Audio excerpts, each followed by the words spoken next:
Hello and welcome to Telling Your Asset Management Story. Today we're joined by Stacy Watters, the state engineer for South Dakota. Stacy's career began in physics before moving into civil engineering and eventually public service, where she now oversees the wide portfolio of government infrastructure projects. Public sector work brings its own unique challenges, balancing limited resources, large project portfolios, and the responsibility of transparency in decision making. In this episode, we'll talk about building a single source of truth for project data, managing large programs with lean teams, and the role of leadership in public infrastructure. Stacy, thank you very much for joining us on Telling Your Asset Management Story here for season 2. Really excited to have a conversation with you today, and I hope you find it as valuable as I know our guests will. We always start by talking about our guests' journeys, because one of the cool things about facility and asset management is the huge variety of paths that people took to get where they are today. And I haven't heard any one or two paths that have been exactly the same. So can you tell us a little bit about your personal journey, how you got from where you were to where you are today? Yeah, absolutely. And thanks, Bill, for having me on here. I'm very excited for our conversation today. And like most kids, I wanted to be an astronaut. So when I first started college, I studied physics. And, Oh, wow. it's a clear path from physics to facilities management. Yeah, So, absolutely. Yeah. a lot of people take that. So after I graduated, I decided I wanted to stay at the university and get my engineering degree, because who wants to do physics for the rest of their life? So I was a civil engineer in private industry, and that was during that fun times of 2006 to 2008. I was out in Seattle, and so we had that housing market crash.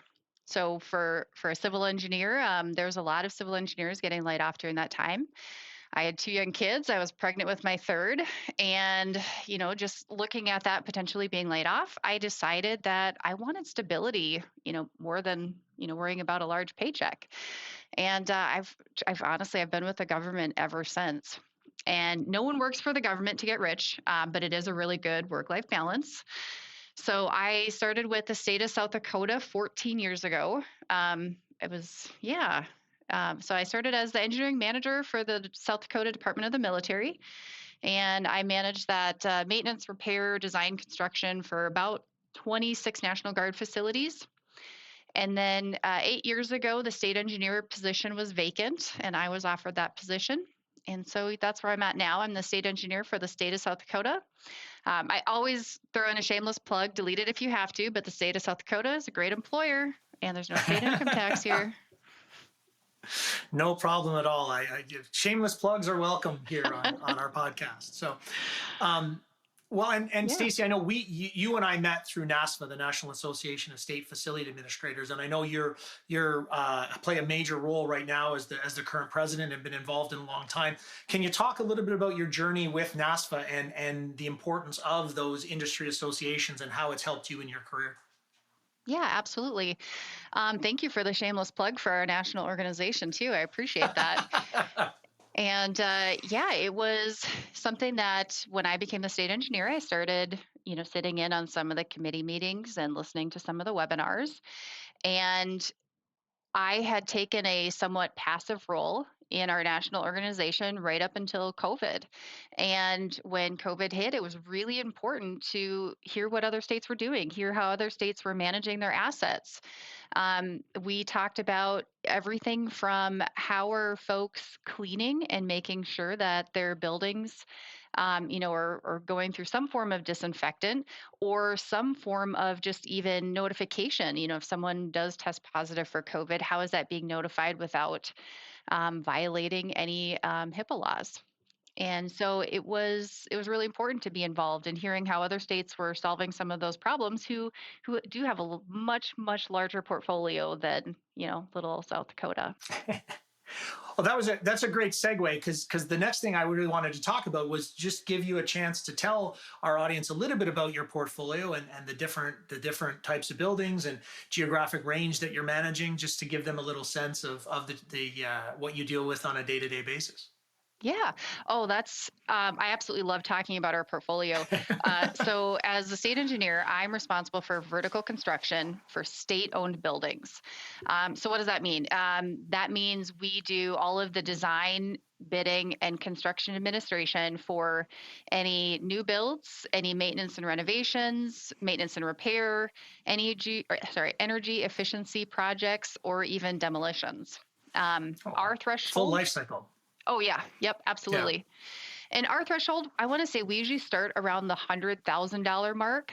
So anything that's smaller than that, we just let the building owners, who's ever actually occupying the building, take care of that. But then anything over that 100K, that's when OSC gets involved. Got it. So it's more Um, the O&M for the state individual agency that's responsible for the building. They take care of that small dollar value. Correct. Yeah. Okay, cool. And Cool. so the state, we do own just shy of 21 million square feet. Wow. So we are adding a lot faster than we're demoing. But we do occasionally demo or sell property. But the square footage, I mean, that square footage is divided between our universities and higher education, our Department of Corrections. I mean, our game fish and parks, they have campgrounds and fisheries that fall under that. Department of Transportation buildings, our rest stops, state fairgrounds, our Capitol complex.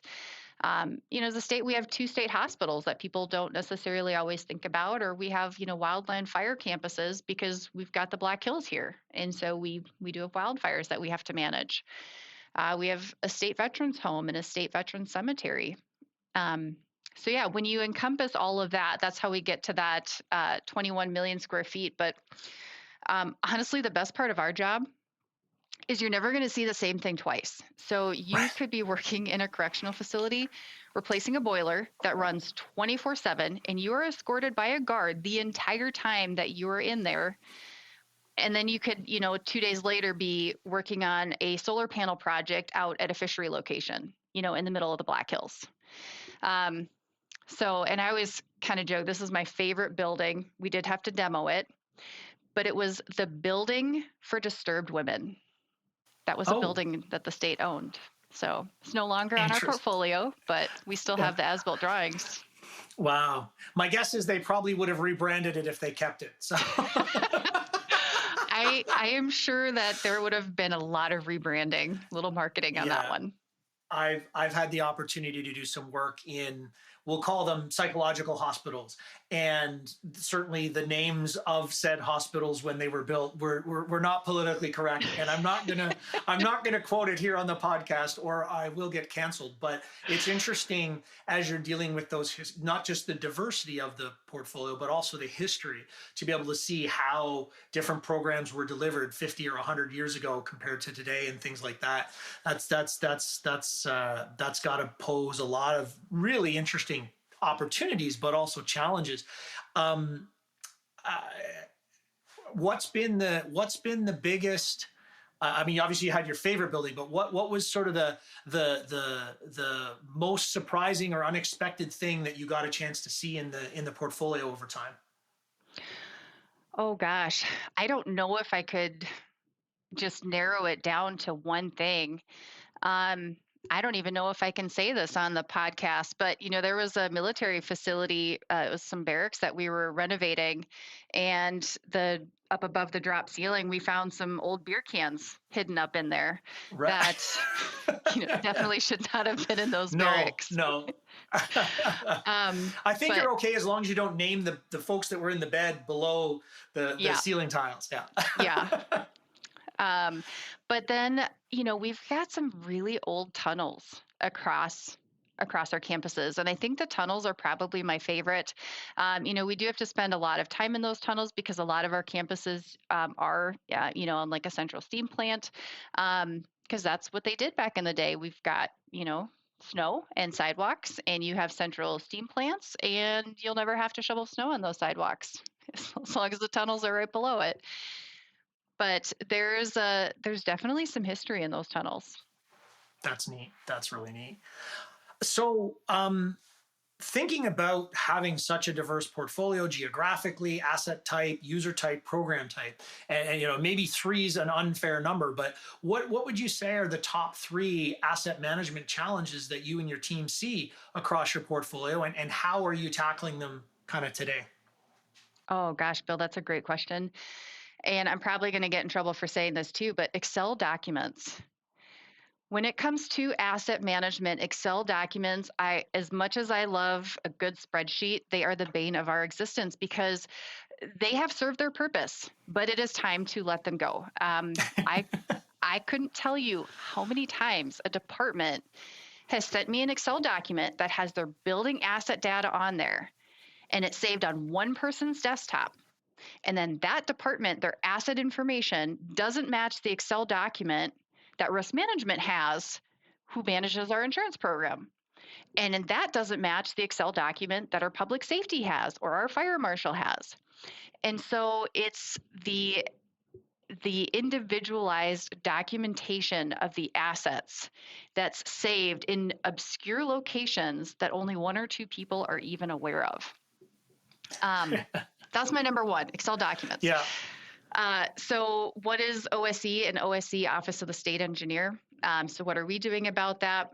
We have recently purchased a software that can be managed and accessed by multiple agencies and departments, but then only updated by a small group of individuals. And that's their job, keeping that data updated, because data is only, as good as, or the software is only as good as the data that's input into it. And it's just, a pinpoint in time for that data. So just making sure that that's constantly updated. And that you don't call the same building 5 different things in 5 different Right. spreadsheets, right? As simple Right. as it starts with as simple as that, right? So yeah. Yes. Well, and I'm guessing there's other facility managers who can relate to this, but a building that has changed names 5 times. Mm-hmm. Yeah.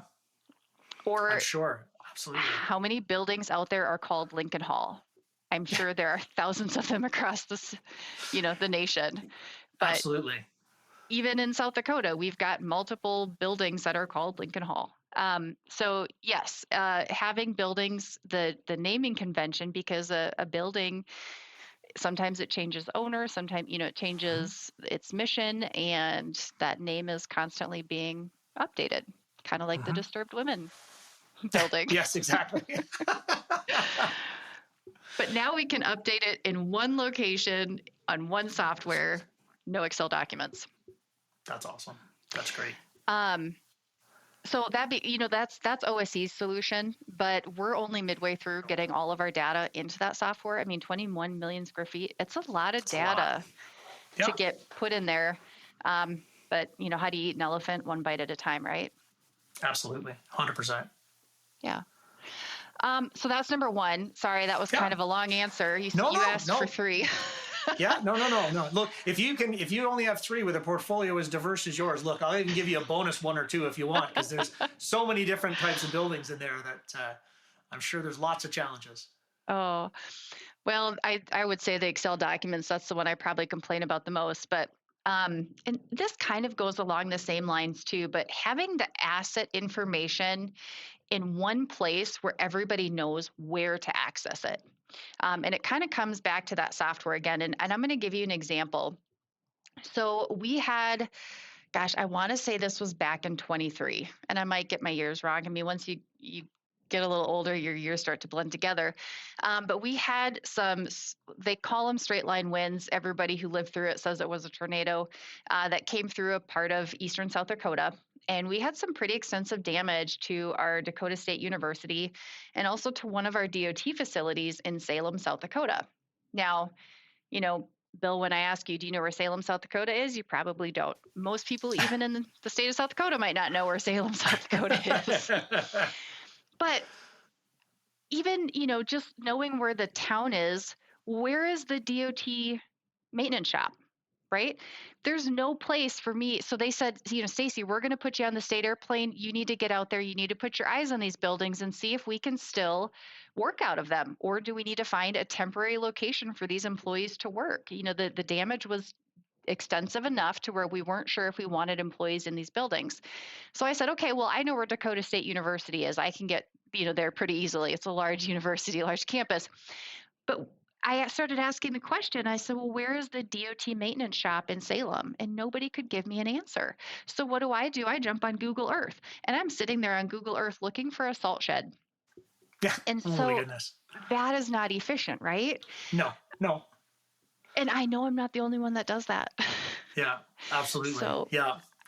I think it's really important to have the correct data all in one location. So we're using our software to, have an address of the location, have the utilities listed in there. If we've got some major damage, do we need to call, MDU, our gas company? Are they a service provider? If there's damage, do we want gas leaking into that space after a tornado? Um, or even just, listing at who's a point of contact for that building. Who do I reach out to?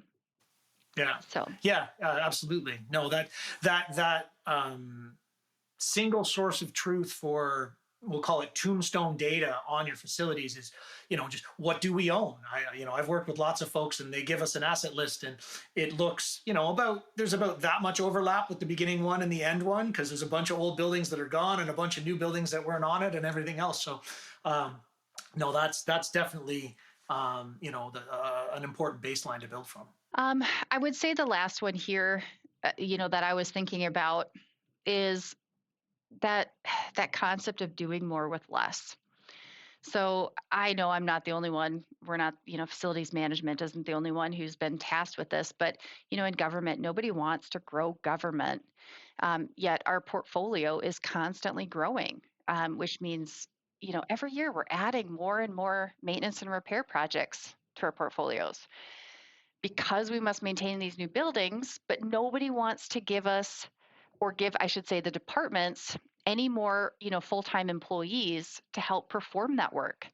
When all of a sudden you've got a brand new prison complex, put on your portfolio, and we need to start maintaining those.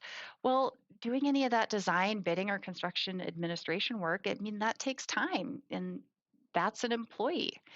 So, ultimately, we have a choice. We can modify our procedures, become as efficient as possible with technology available, and or we could place those projects on a deferred maintenance list, and we get to it when we get to it. So, Mhm. nobody wants to do that. Yeah. No, absolutely. And I mean, it's interesting because I guess because you guys sort of deal with the capital in your department and all the maintenance exists within the individual agencies. Is there any synergy between the programs, or is it really kind of hands off, completely separate? Oh, there absolutely is synergy between. Oh, good. That's great. So, we have what we call, facility managers who manage more of that day-to-day M&R. So if they need flooring replaced, if they need a hot water heater replaced, something along those lines. But, fortunately, $100,000 doesn't get you much anymore. You know, so anytime if it's a roof, if it's major boilers, any of the major building components, all of that comes through Office of the State Engineer. Um, but yes, when it comes down to, some of that smaller stuff, they'll still reach out to us for, advice on some of the smaller projects as well. Oh, that's good. So with that many buildings and that, we'll say low a threshold, because you're right, 100 grand doesn't get you very much. How many projects does your team look after in a year? At any given time, we have approximately 300 plus active projects. Cool. And how many people are managing those projects? There's 16 of us in my office. Wow. And in that 16, Wow. there's only, not all of those are project managers. So that's our support staff as well. Oh, wow. There must be a lot of spinning plates that are just off to the side of the camera there that we can't see. Well, honestly, our biggest project to date right now is we're working on a $650 million men's prison. So I have just one project manager who's managing that project, and she truly cannot take on anything else because of how extensive that project is. Right. Did you call it the building for disturbed men? Is that? I will suggest that. Don't tell them I suggested it. Well, it's funny that you bring that up because everybody wants their name on the side of a new building, Right. except for a prison. Yeah. We don't have any donors coming forward saying, hey, we'll donate money to the new prison project, and, we want our name on the side of it. I can't imagine why. Right? Oh my, that's funny. Well, yeah, there's no way somebody could manage more than just that project. And I imagine some of your folks have dozens of small projects, which in some, in some way, managing a big project is hard, but in some ways managing a bunch of small projects can be even harder because you've got different things at different times and different parts of the program and everything. So Yeah, absolutely. that's gotta be a frantic kind of place with that many projects going on. So kind of looking to the future, and you sort of talked about thinking you're still going to continue to have to do more with less and things like that. But, from where we sit today, looking out the next, 5-10 years, how do you see facility and asset management evolving or changing, not just in the state of South Dakota, but just in general overall, Stacy? So, Bill, I have a wish list of where I would love to see AI go.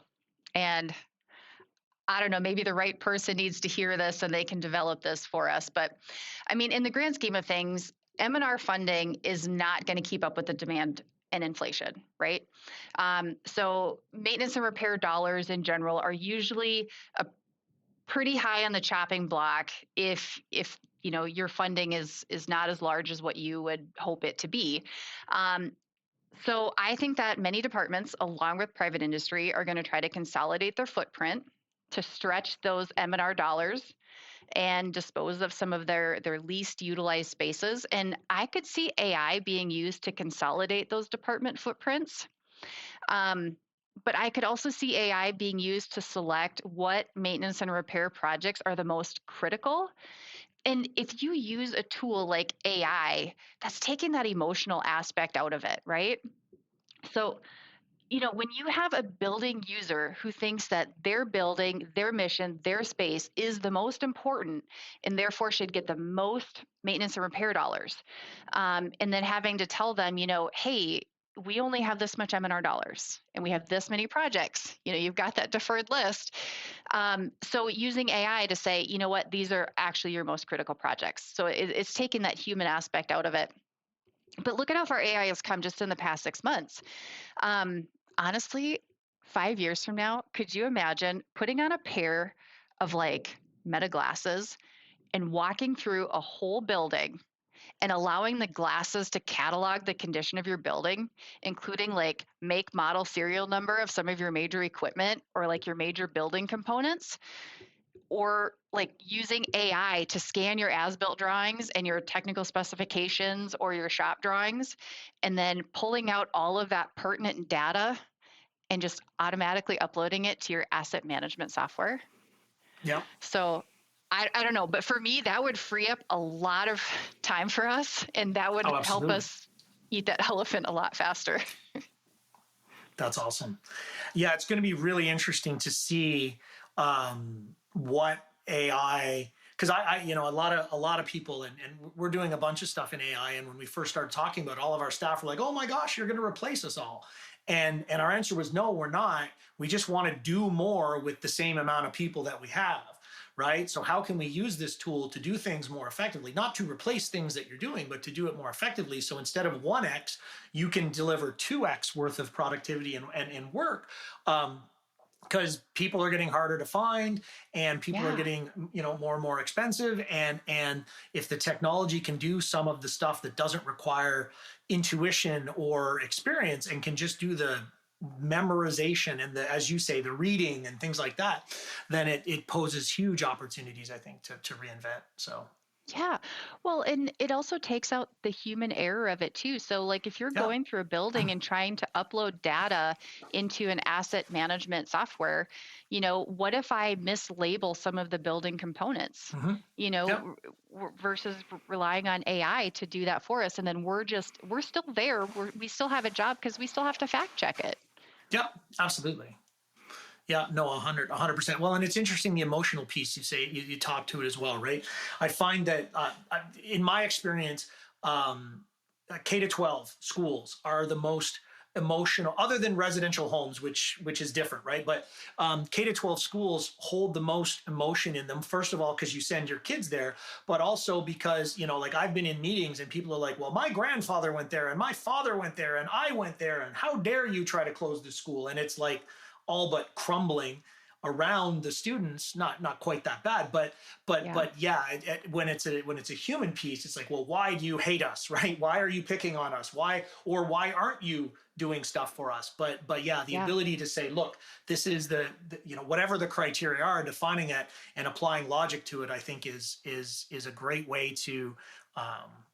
I mean, I don't think it's going to eliminate the emotion, but I think it can help mitigate a little bit. But I think we're always still going to face it when, somebody's Yeah. pet project or pet building doesn't get the attention they think it deserves. But hopefully it'll be a better, easier, a slightly easier discussion. But I doubt it will ever get easy. Yeah. Well, and also it helps with transparency then too. Hmm. Hey, we selected these top projects. This is the M&R budget that we got Hmm. or that we received. And this is what AI is telling us the most critical projects are. We Hmm. can get a few more years out of your roof, but this boiler no longer can be serviced. Like there are Yeah, parts that are no longer manufactured. So we have to replace this boiler.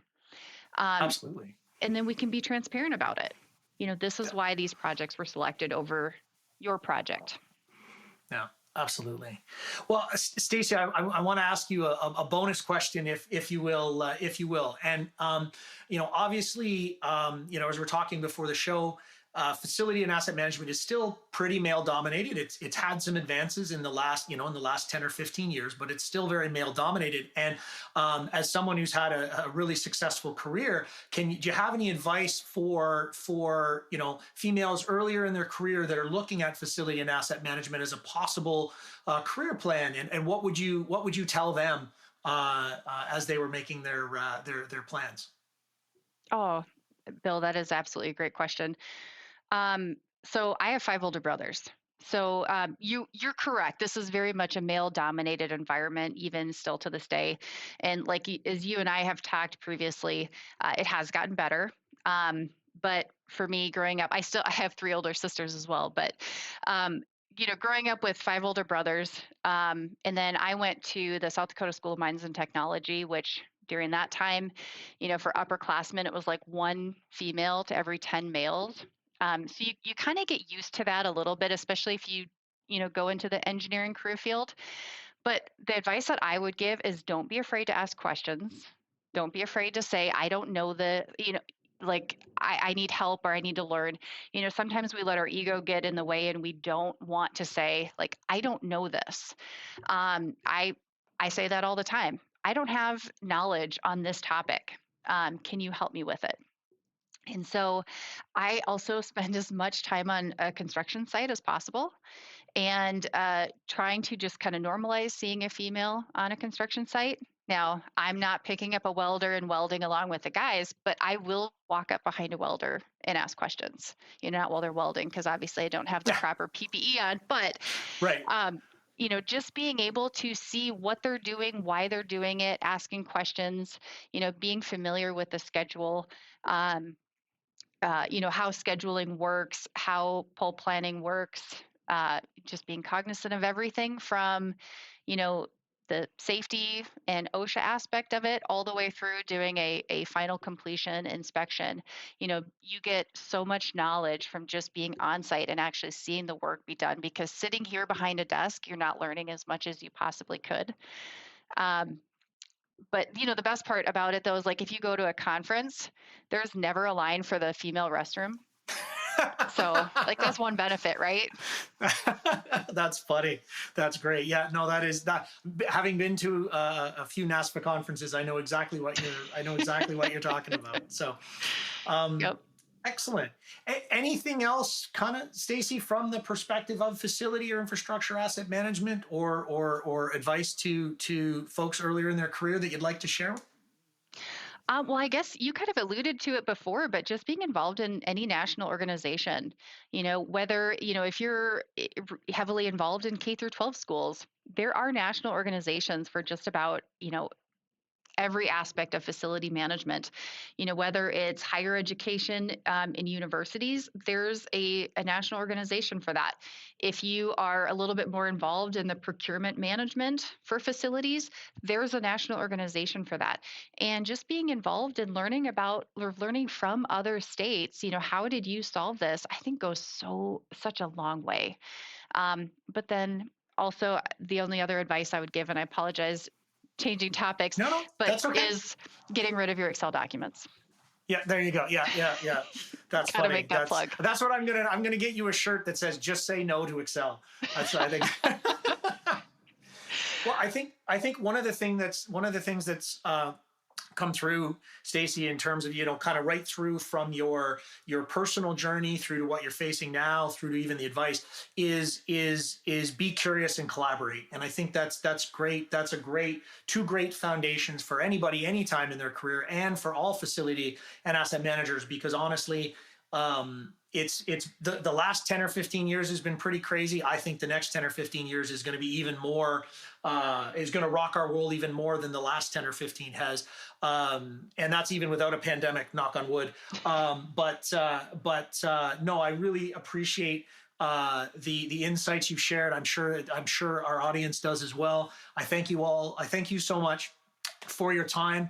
And I'm sorry I won't see you at the NASFA conference next week, but do say hello to Mike for me, and hopefully we'll see you in Austin in the summer.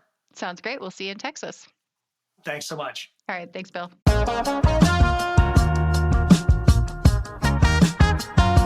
Stacy, thanks for sharing your story with us. Your experience shows how important transparency, curiosity, and collaboration are in public sector infrastructure management. By improving how information is shared and decisions are made, teams can deliver projects more effectively and build trust with the communities they serve. Thanks again for joining us on Telling Your Asset Management Story.